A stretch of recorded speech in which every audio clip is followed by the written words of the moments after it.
James Earl Ray continued to say that he was He innocent. didn't kill him. I can tell you that. The Memphis Police Department, their homicide bureau, always said, "Why are you charging James Earl Ray? He wasn't even in Memphis on the day in question." Who shot him? The FBI went over a few hundred yards from their training academy and recruited two men from the Marine Sniper School that was operating at Quantico at the time. They'd just gotten back from the NAM. The FBI, late December 1967, on invoice, got 5 XM21 sniper weapons, which had a peculiar rate of rifling twist because they had special barrels. The rifling twist in those rifles exactly matches the ballistics reflected on the bullet they pulled out of King's body. So 5 of those weapons were delivered to the FBI late December 1967. The same month King got assassinated, April 1968, the Justice Department ordered the FBI to return all 5 to the Defense Department because they were experimental and they needed them in the NOM. The FBI on inventory claimed they lost one. We have the serial number that reflects the lost one. That's the murder weapon. Now, how does the FBI lose an experimental sniper rifle when they don't even have a hostage rescue team? The shot did not come from the flop house nor the bushes, which are right above each other in line with the Lorraine Motel. They came from the fire station. There was a 2-man hit team, a sniper team. The inside man that informed them on when King was coming out and arranged for when King was coming out was not Jesse Jackson. So we know who it was, and there's a lot to it. Second thing is talking to the captain of homicide, who retired as head of homicide. He's the late Captain Tommy Smith. He's dead now, but we got a deposition from him. He says when he got there as the first detective, you couldn't have taken a shot because there's a tree blocking both the bushes and the flop house bathroom window from a view of the Lorraine Motel. Hour later, while they were there, somebody cut the tree down. They found there was an order to cut it down, delivered to the sanitation department to be cut down at 9 a.m. But sanitation workers were on strike. Next thing, it was a peculiar aspect of the rifle and ammunition in question. Amongst other things, there was supposed to be this confusion of sound. So when you're in the jungle, instead of being able to hear the crack of a sonic rifle bullet going past a tree, crack, crack, crack, crack, oh, it came from right over there, guys. Let's go get that sniper. It's not going to leave that crack. And instead of the bullet getting there before the sound gets there before the bullet. And everybody on that balcony says they heard the shot first, and then they heard the bullet hitting King. As to a story, by the way, out there that says he got smothered later on in the hospital, well, that's not true. He got shot right below the right cheek, went in, jacked up his molars, upper jaw was badly damaged, wrecked his tongue, took out more molars on his lower jaw, exited the body between the lower jaws. He probably would have lived, but he wouldn't have been able to talk. It hit right there on the clavicle, deflected around under the tough neck skin, destroyed part of the carotid artery complex. He did not have the skin wrecked right there. Flap got yanked, ripped down, but the blood went inside the thorax. Bullet traveled across the back, and he bled out within a few seconds. He probably had maybe 10, 15 seconds to live. He didn't make it to a hospital with the injuries he received, but a lot of folks said somebody smothered him. No, that's not what happened. I know Dr. Claude Pepper wrote this thing where he's talking about this phantasmal Raoul, but with all due respect. I know more about it than he does. And it wasn't any Raul, that's a dead end. There were at least four alternative scapegoats, and Ray was the most interesting one because he wasn't even in town. Now, that rifle was not sighted in. He had a 30-06 Remington Game Master, not a bolt action precision rifle, but a pump action rifle. He had never been sighted in. Somebody test fired it the day after. It hit 6 feet to the right and 4 feet low at 100 yards. Somebody attempted a headshot, which with a 30 caliber rifle firing ordinary soft point ammo, if you hit torso shot and the person standing next to an emergency room, that's non-survivable. They're dead. But they took a headshot, almost missed it. So, I mean, Ray had absolutely nothing to do with it. And to put icing on the cake, some years ago, I got approached with a woman who did this special algorithm for a device that the Defense Department and the State Department use. And what it does is it analyzes tone of voice and body language. You need a clear video recording of someone. It's not a polygraph test. And since when people talk like I am to you, only 15% of what I'm saying to you consists of the words, 35% comes from the tone, and 50% comes from body language. So 85% of what I'm saying comes from something other than the words used. So on this analysis with this device, what happened was this. Some people in the Defense Department that were concerned with what happens in Guantanamo in terms of what they were doing to prisoners became concerned about following their oath as citizen officers in the military. And they wanted to assess what was going on. So they rented 6.5 hours of video on an interview done in Nashville of James Earl Ray. Well, they thought they were going to get the bottom line profile on a liar. They were astonished when for 6 hours they discovered that on their device, this man was telling the absolute truth, with the exception of two questions. And essentially the two questions were, is if you didn't do it, do you know who did it? And then Ray says, I don't know, or I'm not sure. So it shows he's equivocating. But other than that, when he denies, he's showing way off the graph being truthful. And they used this stuff to determine what bin Laden and Putin back then were saying for real through the State Department and the Department of Defense. So they relied upon it and they were astonished by the results. So they wanted to contact me and find out what was going on. And there's another thing too. Back when we got approached by the Vatican, the Pope at the time was trying to figure out a way to posthumously make King a Catholic so he could be sainted. And they were interested in doing some research on the whole thing. So there was kind of a junior grade collaboration. And I had a crew that I was paying at the time to get into it.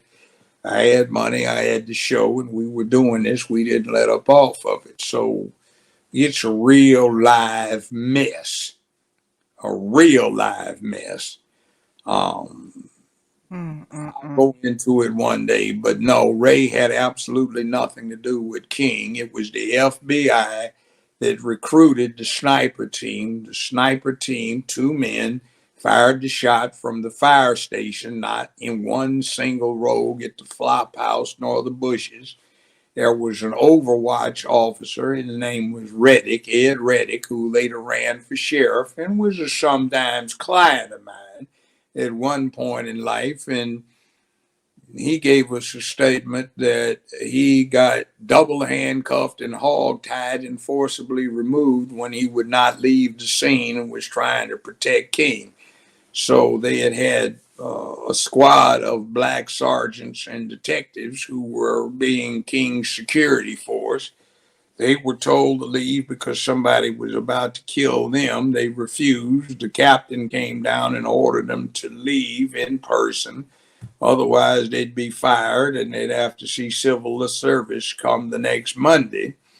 So they left, but Reddick refused to, and he got forcibly removed by 10 white officers who roped his legs together with a rope and double handcuffed him and threw him in a squad car and removed him. And at that point, the word went from the Lorraine Motel over to the fire station that all was clear.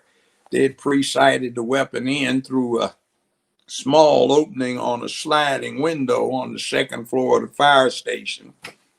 And what wound up happening is somebody escorted King to the side door, and you can listen to a recording that Dick Gregory made not too long before he died. We had discussed it. He and I used to talk to each other occasionally, and he said he was going to do it, and he told me to listen. I got a preview before they aired it. He asked this individual, so you went and got King and you took him out on the balcony after he wanted to go out the other side of the motel. Is that right? Yeah. Well, why did you duck back in the hotel? Well, I didn't want to get shot. Well, how did you know there's going to be a shooting? Well, I just figured. See, Freudian slip. By the way, King shouldn't have even been in the Lorraine Motel. It was a whole house. It was an hourly rate hotel, and it was on the whole track. And King was supposed to be in the Holiday Inn's Rivermont, which was their flagship hotel at the time, since Holiday Inn was originally incorporated in Memphis. He was integrating the place. And then there was a scene where some of the black folk who were owned got the hots from their white masters that King was not going to come in. And they said, King can't come here. And some other folks said, we don't need him here. And some other people said he needs to be here. And he himself was reluctant about coming back the second time when he got assassinated. And there was community pressure brought by some people that were complicit in this whole thing about, why don't you leave him at the Lorraine Motel, at the Holiday Inn, the Rivermont, instead of bringing him over to the whole track? It is interesting. It's a civil rights museum now, the Lorraine Motel. In hell, although it lists somebody else as the founder on a brass plaque, that person was not the founder.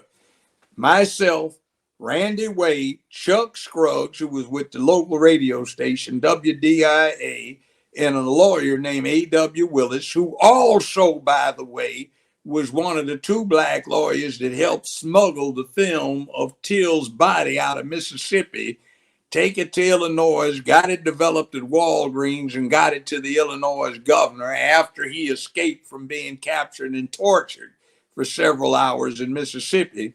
That same A.W. Willis, he got together with us and got all the paperwork done.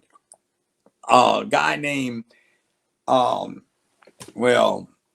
Walter Bailey. There are two Walter Baileys that were in Memphis. One owned the Lorraine Motel, and one was an attorney and a county commissioner. I'm not talking about that one.